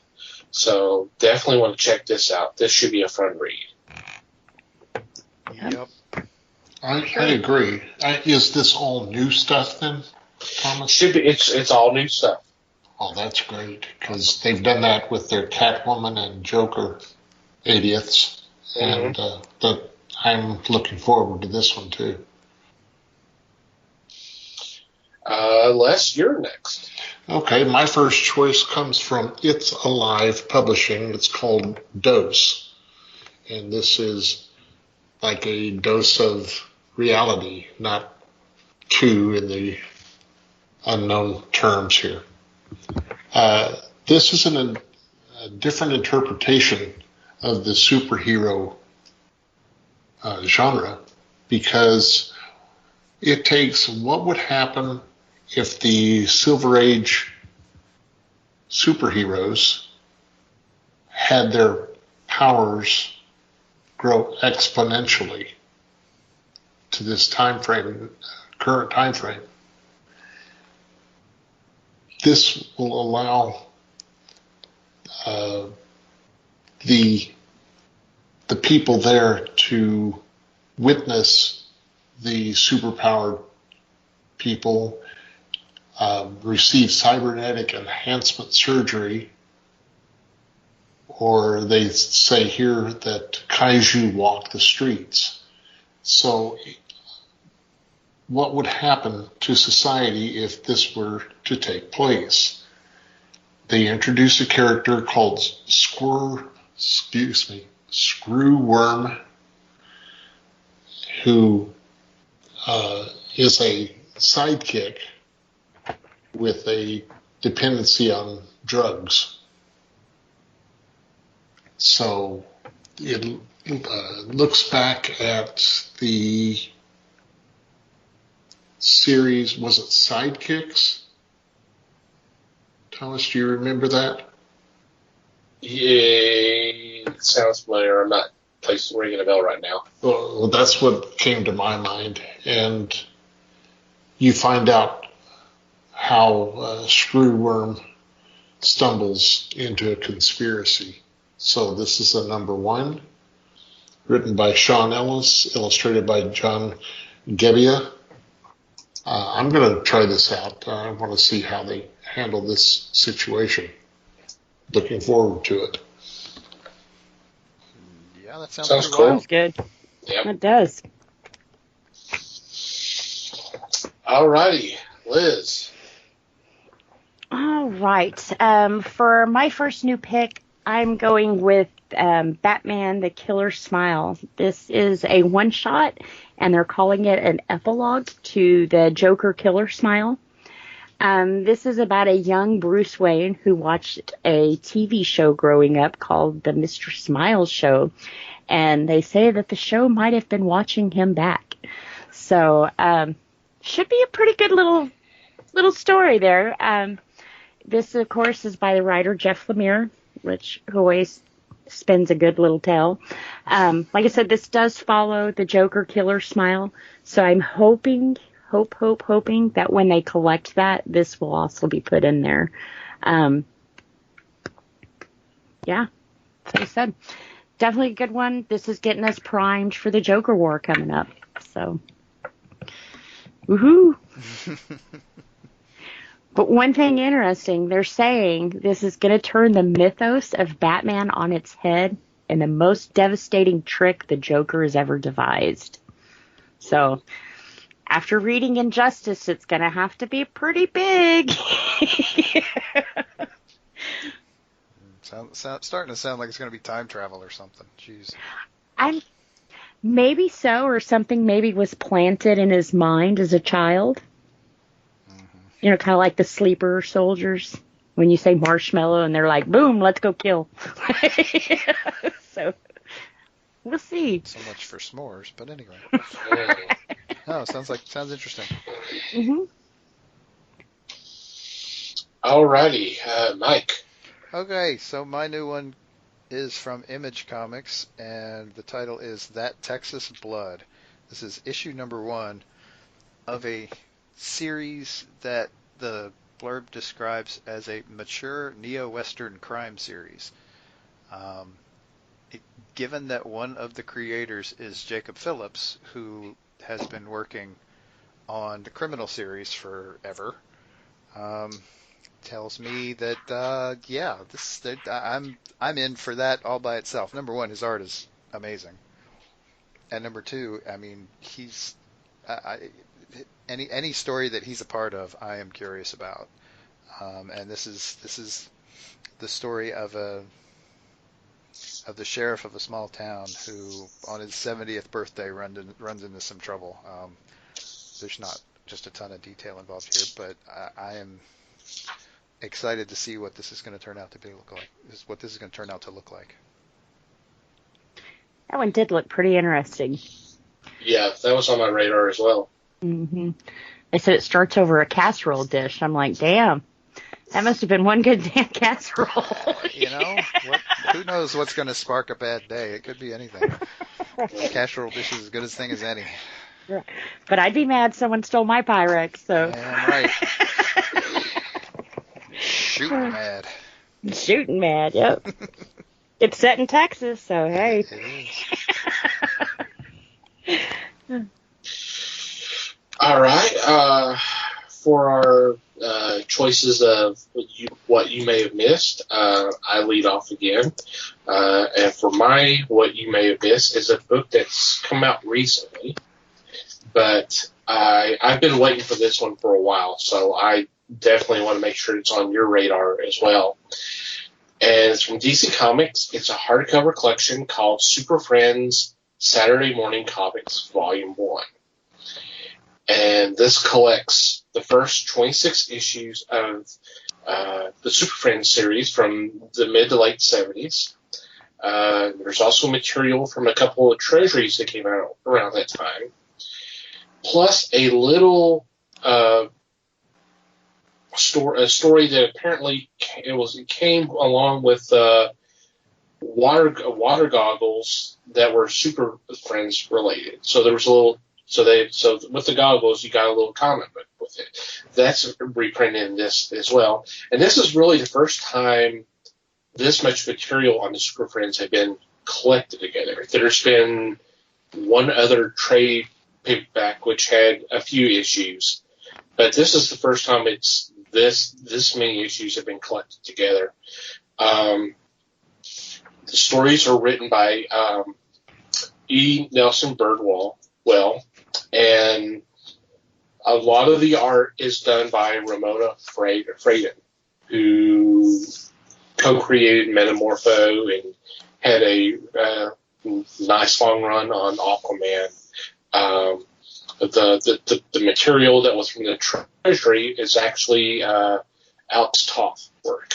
So some great art in here, some really fun, imaginative stories. I remember getting these when they came out back in the day, and it's a nice trip back to a lighter tone and fun adventures and some really well told tales. I definitely recommend this. Yeah, it sounds interesting. I mean, it does. Yeah. Mm-hmm. So, Wes, you are next. My choice comes from Vertigo, and it is the collection Stardust by Neil Gaiman and Charles Vess.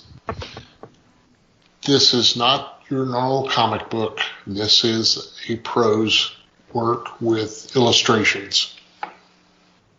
This is a very fun read, very easy to take in. The story of a young man who was, as a baby, found on the doorstep of the man to be claimed to be, or was told that he was the father. But the young man is now 18 years old. He's trying to court the prettiest girl in town, but they witness a meteorite or a falling star, and he claims that if she will wait for him, he will go get the star for her.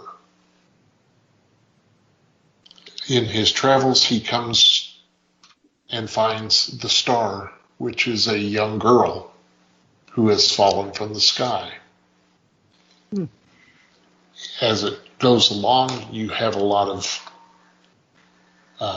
treachery, and there are bitter feelings here and there. You have a witch that is trying to cut out the heart of the star.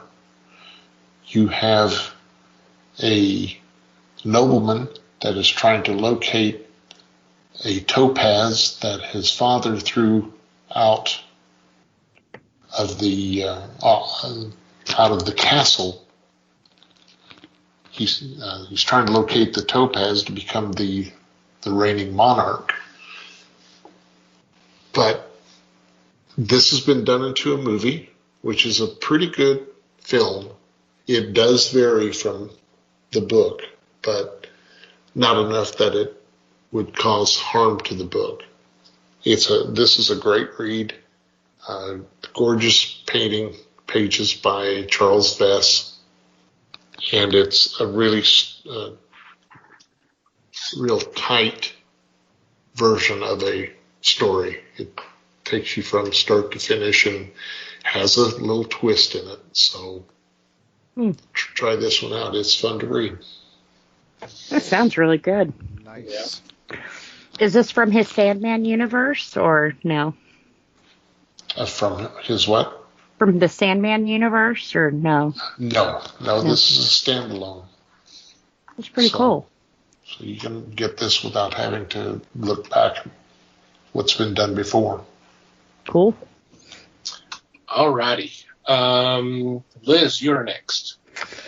All right. Well, keeping with my Joker theme, this one actually came out last year. It's The Joker and His Greatest Jokes. This is a graphic with, let's see, about 10 stories in it. It's all the way from Joker's first appearance to current stories. It's kind of cool just if you don't read it right off, just to kind of flip through the pages, you can actually see the different art style and where we've come with the Joker and Batman and stuff. But also, if you're a fan of Zatanna, she is in here too with one of her stories. And I had forgotten that she was in the Justice League with Batman and betrayed him. So there is a story in here that touches on that. And, he helps her and everything else. But pretty good story. I haven't read one in here that I was like, oh, that was lame. It collects Batman 8, 67, 145, 260, 353, and 366. It also collects Detective Comics, like 4 stories from there, The Spectre, and also Batman Prelude to the Wedding. So, like I said, we have current mixed with old, and it's just some really good stories. And, of course, these ones are, of course, Joker at the very end getting the last laugh. So, if you're a fan of the villains sometimes getting won over, this is the book to read. But it's also a good origin from how the Joker is developed. So pick this one up. It's pretty good. So it came out last year. Cool. Mm-hmm. I like that. Mm-hmm. Alrighty, Mikey. Okie dokie. Well, I have a theme too, but it seems to have more to do with breaking the rules than having a specific character.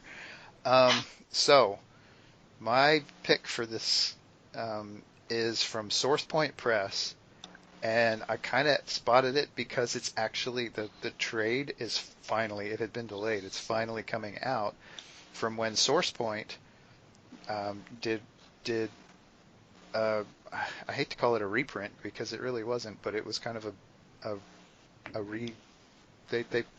they bundled together and printed Boston Metaphysical Society. And I feel like this is a bit of a cheat because, I mean, you don't really have to have listened to the show very long to know that we've talked to Madeline several times already about these books. But this is the first, this is the trade for the first series. And it's, if you've been living under a rock as far as our show is concerned, it is set in Boston in 1895, and it is a group of people who are solving problems that are supernatural in nature most of the time. And it's a fun little, it's kind of got some steampunk elements, it's kind of alt history, obviously dark adventure, and some really interesting characters, of course. So, like I said, this is the trade for the 6-issue run that was what she had originally put out on Kickstarter over the last, I want to say like 5 years now, 4 or 5 years, all bundled together in a handy dandy package for you to consume at your leisure. And it is a very cool story, and it is very much worth it. Agreed. Mm-hmm. All right. I'm sure we have some special mentions and shout-outs this week. I'm pretty sure we do. I know of at least one. Mm-hmm. We should definitely note the passing of Denny O'Neil. Yeah. Who passed away the other day. Yep. Yeah, it's a very tough one. Such a great writer. Wrote some classic Batman stories in the early to mid 70s. Was a Batman editor during the 80s. Even oversaw the whole Death in the Family and all that. We'll actually be talking more about his work next week. How's that for a tease? So, yeah, I saw that, and, oh, God, just so many great stories, such a great writer, and just going on to social media and seeing all the creators just come out and say nothing but good things about him and praised him, and no, that was just great to see. What a great, not only what a great writer he was, but a great person and a mentor, and assisted a lot of creators over the years, and it's always good to see. So obviously our thoughts are with the family and friends of Denny O'Neil. I do want to do. I had another one. Al Jaffe has called it a career. He's put out his final fold-in poster for Mad Magazine. At the age of 99, he's retiring. Jeez. He's retiring from doing the fold-ins. Oh, God. I mean, reading... We talked about Mad Magazine for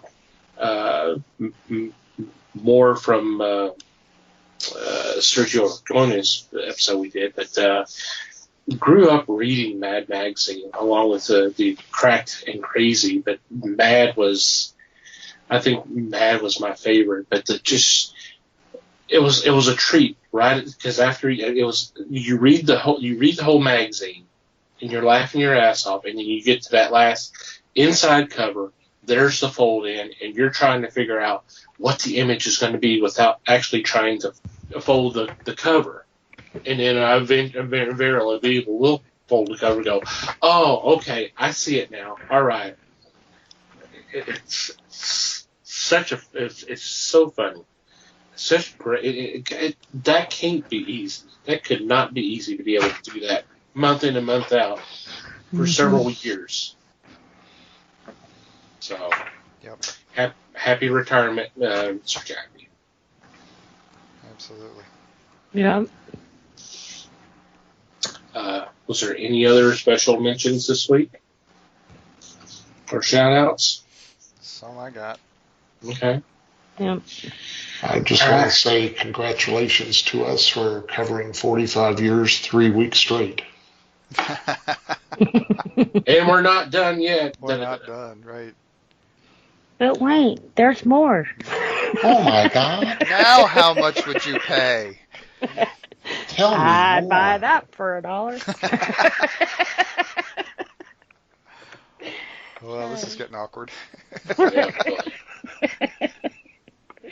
Us awkward? Nah. I can't imagine. Right. Well, let's move on to regular shout-outs. Obviously, we start off with Pop Goes the Culture Podcast Network for allowing us to be part of a great group of shows. There will be a link in the show notes for you to peruse our brethren. Definitely check them out. Thank you guys, as always. I also want to thank the fine folks who make up Potter Family on Twitter for spreading the word of the fellowship. I want you to go check out some of their shows. Easiest way to do that is do a search, hashtag Potter Family, one word, and just scroll through, and whatever catches your eye, by all means, click that link, download that episode, and knock yourselves out. Thank you guys, as always.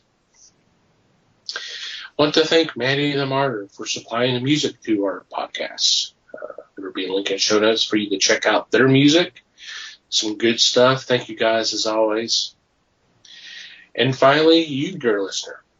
Thank you for downloading and listening to today's episode. We appreciate your support, as always. We value your feedback. Got any comments, questions, suggestions, complaints, observations, what have you? And of course, just a reminder, we're looking for questions for an Ask the Fellowship episode in the future. So send your questions that way to us. There are several ways you can do that. Once again, our email address is email@thefellowshipofthegeeks.net. Or you can go to the website and click on the About Us tab, and there's a contact form that you can fill out there. You can reach us through social media. We are on Facebook, The Fellowship of the Geeks. Obviously, we're on Twitter, @Fellowship Geeks. Please follow us on both social media platforms. If you like to follow our personal Twitter accounts, you can do that.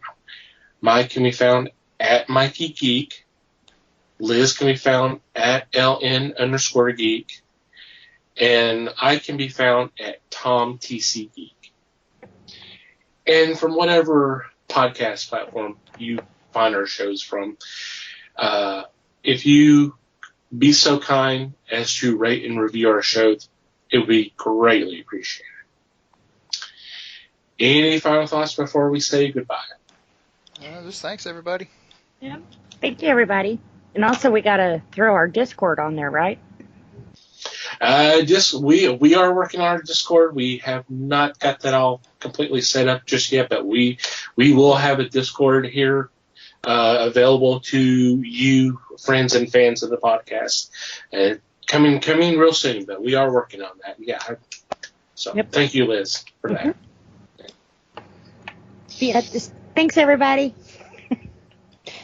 Wes? I already said thank you. Oh, you did? Okay. I didn't hear you. I do apologize. That's okay. And thanks for listening. We do appreciate your support as always, friends. Until next time, geek on, my friends.